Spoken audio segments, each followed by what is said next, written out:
alғалы балалар 30 жыл толды. Қазақстанымыз кең байтақ жерінен дүние жүзінде 9-шы орын алады.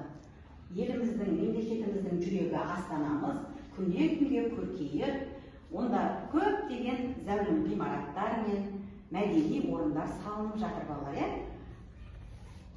Нұр-Сұлтан қаласы күннен күнге көркейіп келе жатыр. Балалар енді Астана туралы, өзіміздің Нұр-Сұлтан қаласы туралы, Астанамыз туралы қандай мәліметтер білеміз? Талшын айта ғой. Еліміздің Астанасы 1997 жылы Алматыдан Ақмолаға көшірілді. Өте жақсы, Талшын, жарайсың, керемет. Тағы кім қандай мәлімет біледі? Дәулет айта ғой. 1998 жылы елбасымыз Нұрсұлтан Назарбаевтың жарлығымен Ақмола атауы Астана болып өзгертілді. Өте жақсы, жарайсың. Іңкәр айта ғой. 2017 жылы дүниежүзілік көрме экспо өткізілді. Өте жақсы, керемет. 17 жылы дүниежүзілік көрме экспо өтіпті. Жарайсың, Іңкәр. Асылзат айта ғой. Оларда көптеген көрнекі орындары бар.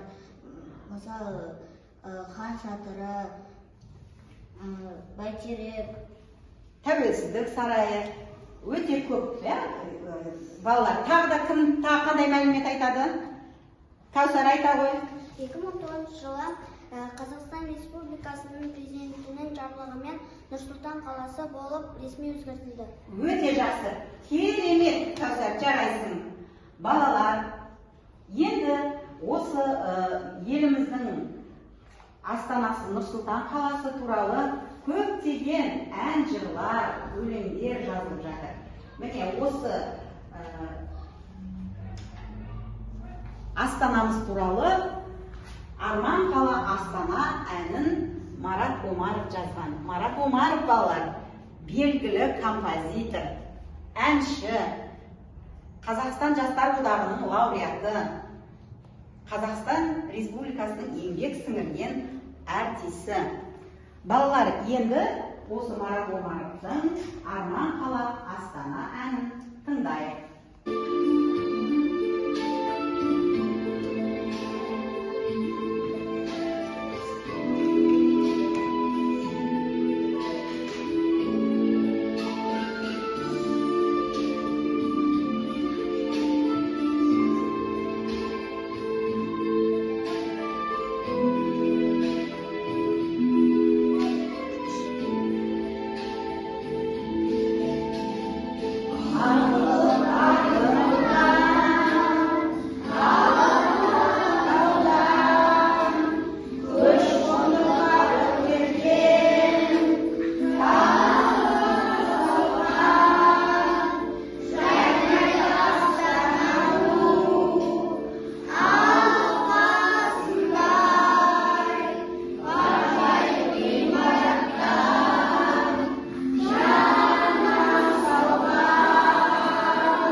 жаңа ән тыңдаған кезде қайырмасында екі адамның бір сөзді қайталап айтқанын естіңдер балалар. Музыкада оны канон деп атайды.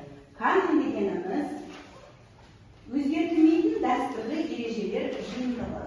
Канон түрінде ән орындау дегеніміз әннің негізгі әуенін сақтап, оны бірнеше әнші немесе хор ұжымдағы топтардың бірінен кейін бірі қайталап орындауын канон деп атайды. Балалар, енді Арман қала Астана әнін канонмен орындап көрейік. Қайне, бірінші топ қайырмасын канонмен бастаймыз. 1, 2, 3.